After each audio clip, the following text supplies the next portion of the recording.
Sobre algum no Japão, um samurai seria um novo santo? Não. Quer dizer, depende. Tá, ok? Porque assim, você pode... É complicado. Porque se você tira alguns elementos que são muito importantes de uma vertente, ela deixa de ser aquela vertente. Tá? Eu vou dar um exemplo da Wicca. A Wicca ela tem tipicamente os esbás, ela tem tipicamente os sabás. Né? Os esbás são os rituais lunares, os sabás são os rituais sazonais do ano. Ela tem como base a prática com os 4 elementos, né? Com os elementais, os espíritos dos elementos, que a gente também pode falar em outro vídeo. Né? Ela vai ter a crença numa deusa tríplice e num deus. Ok? No qual ela tem um conceito do ateísta. Todas as deusas são a deusa, são faces dessa grande mãe, dessa energia feminina, e todos os deuses são faces dessa grande energia masculina criadora. Okay? Isso é uma base, e tem a questão da lei tríplice, né? Enfim. Ela tem essa base aí que é típica de, creio eu, tá? Porque eu não conheço todas, mas da maioria, pelo menos, das Wiccas que existem, das vertentes. Se você tira essas bases, ou uma grande parte dessas bases, provavelmente ela não vai continuar sendo Wicca. Tá? Ela vai ter um problema ali de se encaixar nessa caixinha. Entendeu? Então talvez no Japão você leve algum sim. Mas nada impede que você tenha como... Claro que depende da Umbanda, tá? Tem Umbanda, que é o que a gente chama, por exemplo, de Omolocô. Eu não sei se... Tem gente que fala que está certo, tem gente que fala que é errado. Né? Pejorativamente, as pessoas acham, pelo menos que é pejorativo. Eu costumo falar que Umbandomblé é o Candomblé. Né? Que é aquela Umbanda que é mais... Tem muito elemento de Candomblé, eu chamo de Umbandomblé. Aquela Candomblé que tem muito elemento de Umbanda, eu chamo de Candombanda. Mas tem gente que chama de Omolocô.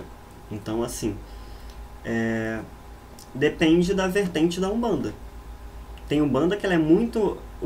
Qual é a base ali da Umbanda? Você tem catolicismo, você tem base kardecista, querendo ou não, né? Tem uma influência kardecista, você tem uma influência da pagelança, né? Da prática ali indígena, e que também é muito comum em outros tipos de candomblés, e você vai ter a influência do candomblé, né? Independente da nação. Ela tem basicamente essas 4 bases. Cada Umbanda, porque não existe uma só, ela vai ser voltada mais para uma ou para outra. Então você vai ter, por exemplo, às vezes uma Umbanda mais pagã, que é muito mais voltada para os ritos de candomblé, que vem os orixás como deuses, né? É muito mais voltada para a pagelança, às vezes.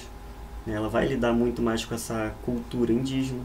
Você vai ter uma Umbanda muito católica ou muito kardecista. Por exemplo, a Umbanda de Caritas, que é chamada de Umbanda branca, ela é muito voltada para o catolicismo e para o kardecismo. Então depende qual Umbanda que vai para lá, mas nada impede que algum samurai famoso lá seja cultuado, porque é culto à ancestralidade. Então você vai cultuar, né, vez ou outra, algum ancestral da tua terra. Então nada impede que seja assim um novo santo ali, mas é complexo. Eu acho melhor perguntar para quem tem terreiro no Japão para ver qual é a concepção deles, ou para o pessoal da torre, né? Que eles são né, pai, mãe de santo, então eles têm mais propriedade para falar sobre a questão da Umbanda do que eu. Qual a importância dos materiais em um ritual?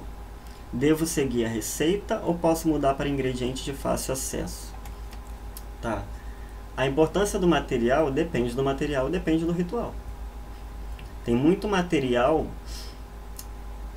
Deixa eu tentar simplificar, tá? Tem material que ele tem cunho energético. Ele está ali porque ele tem uma potência, uma vibração energética que você vai usar ali no teu trabalho místico. Esse é o motivo dele estar ali. Você vai tirar aquela parcela de energia para compartilhar ali, para auxiliar a criar a energia toda do teu ritual. Então você vai pegar um cristal, uma erva, algum elemento que tenha de fato uma vibração para poder te auxiliar. Ok? Você vai ter instrumentos, ingredientes, né, materiais, Eu não sei se material aí você quis dizer ingrediente, né, no sentido de cúrio, de vegetal, mineral, ou se foi de instrumento mágico. Mas instrumento mágico, ele vai ser usado como um direcionador, por exemplo. Você tem o atame, você tem a varinha, né, o punhal, a varinha, o cajado, uma vassoura, são direcionadores energéticos. Você vai ter instrumentos que são voltados para contenção, por exemplo, a quartinha, né, que é um vasinho. Eu não tenho como mostrar para vocês porque o covil fica aqui atrás, mas eu não tenho como mostrar para vocês, para quem não conhece. Tem a quartinha, né, que é um vaso, que é onde é feito ali uma condensação energética, que é chamado de assentamento, ou firmeza. Okay? Ele serve para uma contenção energética. Quando você trabalha com magia de caixas mágicas, né, uma caixa que é programada ali com energia, com encantamentos, com símbolos e com alguns materiais, ela também pode servir para contenção energética. Quando você trabalha com... Eu ia falar um ingrediente aqui, mas eu não vou não, para não ensinar besteira para vocês. Que a gente usa em maldição também serve para contenção. Então ela vai ter da onde você tira energia, compartilhamento energético. Você vai ter os instrumentos que têm um direcionamento para a energia, seja para envio, para recepção energética, seja para contenção, né? Ou para criar um vórtice ali, como uma emanação energética, né? Ou você vai ter como link de acesso, tá? As firmezas e quartinhas que são usadas em magia afro, a gente também usa aqui no covil, elas geralmente servem como linkagem energética com... elas podem ser usadas como linkagem energética com o ambiente. Então, por exemplo, quando você faz um assentamento de Oxum, né, tendo ela ali como uma divindade dos rios, e você... Eu não sei se no Candomblé e Umbanda comumente tem esse ponto de vista, mas na bruxaria a gente pode usar desse modo. Você vai fazer ali um assentamento, usar uma quartinha, por exemplo, para fazer uma firmeza relacionada à energia de Oxum. Ali você está linkando a energia do rio naquele lugar, tá? Para ter um fácil acesso. Então, por exemplo, talvez ao invés de você fazer uma entrega, buscar um rio, uma cachoeira para fazer uma entrega para Oxum, você vai entregar no teu altar. E você tem a linkagem daquela energia, você tem a conexão daquela energia para ser usada nos teus ritos. Ali condensada e conectada com o meio ambiente do qual ela retira a potência. Okay? A gente pode falar sobre isso em outro vídeo. Gente, se tem assuntos aqui que vocês querem em outros vídeos, eu vou pedir para vocês mandarem no Facebook, se tiver com ele aberto, ou deixar nos comentários aqui depois, tá? Ou então coloca aqui no chat, porque depois eu vou dar uma olhada para a gente poder criar. Então, é isso, a importância dos materiais no ritual, ok? Se você deve seguir a receita ou mudar o ingrediente, depende do teu conhecimento. Primeiro, depende da tua prática e do teu entendimento ali dentro. Porque assim, toda receita, cada ingrediente, ele está ali com um porquê. Se você não entende os porquês de uma receita, qualquer ingrediente que você modificar pode alterar a composição toda. Às vezes ela vai ter, sei lá, 7 ingredientes que você vai usar ali para compor um feitiço, ou um mojo, né, um patuá, um saquinho de bruxa, como chamam, ou para... que mais? Para fazer um assentamento, ok? Às vezes você vai ter 7 ingredientes e 3 deles são principais ali para o foco, né, para o intento principal do que está sendo feito naquela magia, ok? Se você tirar esses 3, você vai ter uma instabilidade no direcionamento, porque os outros são complementares. Então você precisa entender a base da feitiçaria, você precisa entender herbologia, você precisa entender o trato e o estudo ali com cristais, com simbologia, com manipulação energética e com uma caralhada de coisas ali, evocação e invocação, se for usado no rito, para saber se você pode modificar ou não. Se não, é a mesma coisa de uma bomba. Se você cortar um fio errado, você pode ter vários fios naquela bomba. Você pode ter 20 fios ali. Você só precisa cortar um para você ativar ela e mandar tudo para os ares. É a mesma coisa dentro de um feitiço. Se você não estuda a base feiticeira, se você não tem um aprofundamento ali dentro, é melhor você não modificar. Mas pegar a receita dos outros também pode ser problemático, porque você não sabe até onde vai o conhecimento daquela pessoa que estruturou a receita. Então pode estar errada. Tá? E eu já vi alguns casos e estão relatados lá na página do Covil, no Facebook. Qual a importância do Covil em relação à ciência? Você, como mestre ou sacerdote, você aconselha que o praticante não ignore a base científica da nossa sociedade atual? Tá, a importância do Covil em relação à ciência? Nenhuma. A ciência vai seguir o caminho dela, independente da gente ou não. Mas eu entendi o que você quis dizer. Tá? Isso está incluído dentro da questão da desmistificação. Tá? A ciência ela é uma base comprobatória, né? Onde você tem fórmulas em que uma combinação de fatores específicas vão resultar em variáveis específicas. Tá? Ela é controlada, a reação. Então você tem esse fator comprobatório. Se você ignora a ciência, você entra na parte do tabu e da mistificação. Ou seja, você está sendo burro pra caralho, porque assim, você precisa da ciência para entender as coisas. É igual, quando você estuda herbologia para fazer um elixir, uma poção, quem quiser saber mais sobre isso... Gente, caí, mas voltei. Vamos lá, não tem ventania que vai derrubar hoje. Então, assim, é diferente.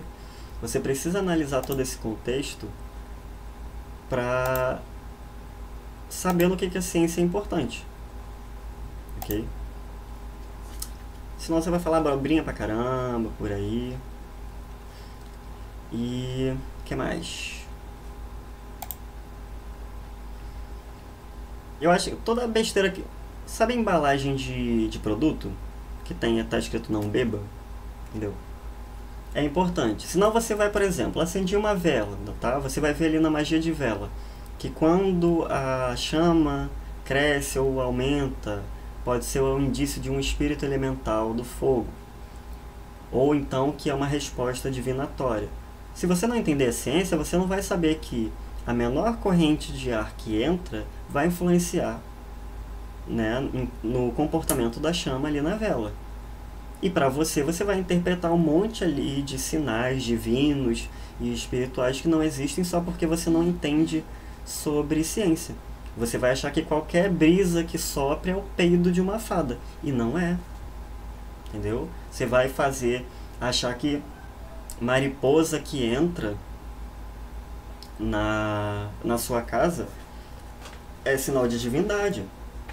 Quando na verdade você às vezes só está na época de acasalamento de mariposa, né, é muito comum, e você não tem tela protetora ali na tua porta, tua janela, deixou alguma coisa aberta. Entendeu? Então é isso que te ajuda quando você estuda ciência. Evitar botar espiritualidade onde não tem. Tá? E isso, ciência, você também estudando psicologia, também ajuda pra caramba, né? Dentre inúmeras outras coisas aí dentro dessas áreas mais comprobatórias. Vão te ajudar muito. Neurociência, por exemplo, neuropsicologia.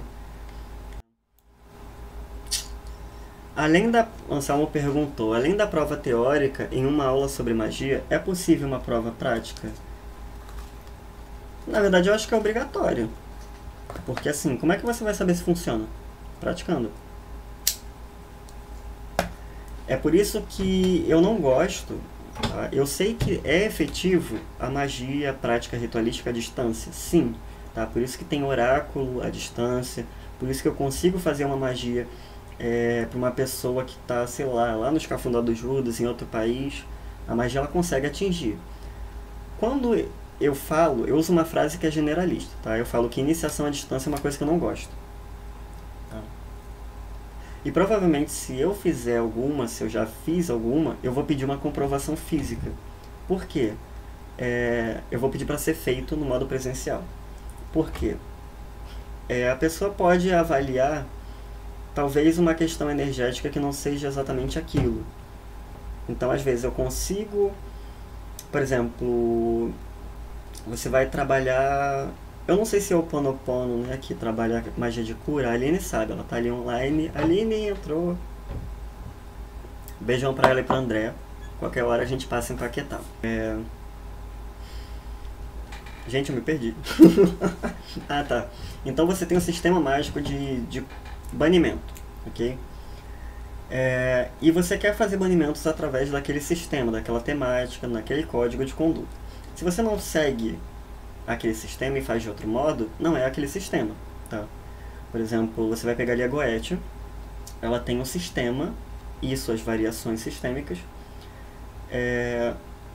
de como fazer evocações de demons, tá? De como lidar, ou às vezes até qual é o trato que você pode ter ali, né? Tem gente que eu já vi gente que utiliza a Goethe de modo devocional, tá? Muito similar ao que a gente faz às vezes no culto a Exu e Pombogira, tá? Com muitos elementos ali muito parecidos. Mas se ela sair da base principal da Goethe, ela não está fazendo Goethe, e talvez ela não entre em contato com quem ela acha que ela está entrando, tá? O sistema ele existe por causa disso. Ele é uma base que já foi testada, pelo menos assim, levando em conta que ele seja bem funcional, é uma base que já foi testada e um caminho que já foi trilhado para chegar naquele ponto. Então, em teoria, ele é mais confiável do que você começar do zero. Tem mais chance de erro. Então, pode ser que uma pessoa me treine a Goethe à distância, ok? Mas vai ser muito melhor se ela me avaliar pessoalmente. Porque, às vezes, tem muita gente que dá um despertinho, né? Acha que entendeu, não entendeu. Até em quesito presencial mesmo. Eu já dei aula do primeiro módulo no Covil, né, de manipulação energética. E assim, às vezes foi uma aula que a gente teve que dividir em 2, 3 vezes. Teve gente que na hora falou, entendi, né? Porque eu passava, antigamente a gente estava na época antiga, o pessoal tinha que escrever tudo o que eu tinha escrito ali na aula, no caderno de aula. Eu passava a escrita, a gente abria o bate-papo depois, as pessoas tiravam dúvidas, né? Todo mundo entrava em consenso. Mas não significa que a pessoa entendeu, porque às vezes eu via ela tratando o assunto de modo errado nos dias seguintes, na semana seguinte. O que me prova que ela não compreendeu aquela matéria, tá? É a mesma coisa, não tem como você... A gente tem um estudo, uma das primeiras aulas, o Covil ele vai ter, quando abrir a turma, ele vai ter 4 aulas sem comprometimento, ok? A gente vai se reunir em um lugar, talvez num local público, como a Quinta da Boa Vista, não sei como é que vai ser, depende do número de pessoas. Vão ter 4 aulas livres sobre magia, que são as iniciais. Okay? Vai ter uma conduta, vai ter toda uma avaliação para quem realmente quer entrar no Covil. Tá? Quem só quiser saber como é que é, por curiosidade, pode participar tranquilo, porque não tem comprometimento. Ali a gente vai pedir uma questão mais prática. Ok?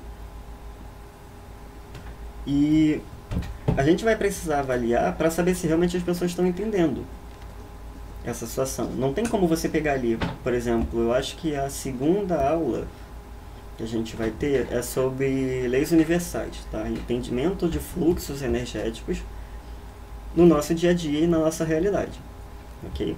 Então, uma das leis que a gente tem ali, né? Isso outras vertentes também tem, né? A gente pegou esse material que a gente achou bem viável para poder dar aula, é a lei da polaridade. A lei da polaridade, ela diz que toda circunstância, toda energia, ela vai ter uma energia para contrabalancear, tá? Uma energia oposta, mas que se complementam. A lei da polaridade, ela diz isso, tá? Um complementa o outro, ok? Você pegar denso, sutil, negativo, positivo, né? Eles são complementares.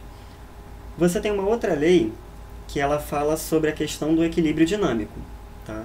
Por que equilíbrio dinâmico? Quando você pensa em equilíbrio, você pensa na balança assim, ok? Ela está igual, estática. Então, a potência do benéfico e do maléfico, vamos dizer assim, ela está equivalente. Na nossa realidade, a gente sabe que isso não funciona, tá? Uma hora, uma polaridade se exalta, né? Toma domínio, e em algum momento a outra polaridade se ergue. E assim elas vão fazendo essa balança se mexer. Por isso que é dinâmico, ele não é estático. Então a gente percebe na nossa realidade que se existe um vírus, se existe uma doença, alguém vai inventar uma cura. Até inventar, a doença ganha. Conseguir uma cura efetiva? Beleza, todo mundo está curado, restabelece ali um equilíbriozinho e todo mundo fica de boa. O sistema imunológico está ali shapeado, né? Tá malhado. Porém, a natureza ela tende a manter tudo em equilíbrio. Então, o mais provável é que haja um novo surto, talvez de uma outra doença. Ou talvez, como no caso da Covid, ela teve suas variantes. Né? É uma evolução da doença. Ela começou de um jeito e teve ali as suas variáveis ali, né? As suas variantes, melhor dizendo, sobre o vírus, para que ela consiga existir, ela consiga ser passada à frente. Então o vírus sofre a mutação. Ok? Por que eu falei isso? Então, com essas duas leis, você entende que sempre há uma polaridade e que elas sempre vão existir. Porque elas se complementam, uma não vive sem a outra. Se você não tem a luz, você não vai saber distinguir as trevas. E vice-versa. Sem trevas, você não sabe o que é luz. Ok? Então, elas sempre vão se sobrepujar, mas nunca vão aniquilar uma outra. Você aprende isso dentro do primeiro módulo, tá? Da segunda aula. Você concorda com isso, beleza? Você chegou ali e concordou que realmente é assim que funciona, que é isso que a gente vê na realidade. Se você chega daqui a 2 semanas e você vem falando que eu acredito que em algum momento a humanidade não vai mais ficar doente, que o amor vai sobrepujar o ódio e que todo mundo vai viver em paz. Então você está sendo incoerente ou você não entendeu a lei. Porque você está me dando uma crença totalmente diferente da outra que você concordou. É incompatível. Ou eles coexistem, porque necessitam do outro e sempre vão estar em equilíbrio dinâmico, ou eles não são complementares e um vai sobrepujar o outro. Não tem como socar as duas ideias num balaio só. Ok? Então é por isso que eu acho essencial ter toda essa análise pessoal. Especialmente quando o quesito é iniciação em uma vertente religiosa. Tá? Porque isso aqui é um esporrinho pro pessoal que é religioso mesmo, tá bom? Porque eu vejo muita gente correndo atrás de adeptos. Eu acho que é uma coisa muito errada. Tá? Eu já vi muita iniciação ser dada sem a pessoa ter mérito. Eu já vi iniciação ser dada, inclusive teve uma treta, o pessoal do Rio de Janeiro conhece. Já vi iniciação ser dada por amizade. Tá? Boa parte do pessoal que frequenta o Covil, que já foi do Covil, né, teve gente que saiu porque se mudou para outro lugar, né, mas ainda frequenta aqui vez ou outra. Muitas dessas pessoas são amigos pra caramba, eu considero minha família. Entendeu? A gente tem um tratamento ali como família mesmo, como se fosse parente. Mas todos eles entendem que eu não dou facilidade para eles. Entendeu? Você não vai chegar aqui num ritual necromante e incorporar só porque você é meu amigo. Se você não tem mérito ali dentro. Existe uma conduta, existe uma preparação para que você seja médium desse círculo necromante. Se você não passar por essa conduta, você não vai incorporar ali dentro. Mas está incorporando. Está incorporando para quê? A entidade veio só para beber, fumar, gargalhar e ficar girando igual Beyblade? Não tem conduta nenhuma, não tem trabalho nenhum? Você não vai incorporar. E ainda assim, tem regra da casa. A entidade respeita a regra da casa. Se não está respeitando, a gente tem que ver o que é que está acontecendo ali. É o médium que está colocando o ego e o animismo à frente? Ou ele está numa entidade que não é doutrinada, né? Não entende o conceito de respeito à casa que trabalha? Então isso tudo tem que ser visto pessoalmente. Então é muito importante. Gente, eu falo pra caramba, né? É interessante isso que o Anselmo colocou. Os kami, eu não entendo dessa parte. Então ele disse que os kamis, eles podem ser considerados tanto os deuses quanto espíritos regionais, né? Ancestrais, humanos ou força da natureza. O que faz lembrar muito a nossa divisão sobre a questão de orixá. A concepção de orixá aqui ela varia muito. Você vai ter orixá como princípio energético, né? Por exemplo, tem linha de Umbanda que leva o orixá como princípio energético. Ela tem 7 linhas ali. Eu não sei se é Umbanda esotérica ou se é do Rubens Saraceni, eu não lembro. Mas tem uma Umbanda ali que ela leva o orixá como princípio energético. Tem Umbanda que vai ver como ancestral divinizado. Foram humanos, né, que são cultuados, são mortos, são eguns. Então é necromancia. E tem Umbanda que talvez puxe mais para o politeísmo e veja eles como divindades em si. Eu já vi gente que não acha que o orixá foi encarnado, entendeu? Que é divindade em si.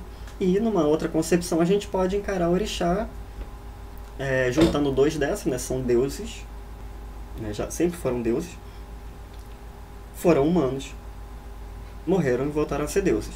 Nesse quesito a gente tem mais ou menos como uma concepção similar, né? Não é a mesma coisa, mas similar ao Avatar, né?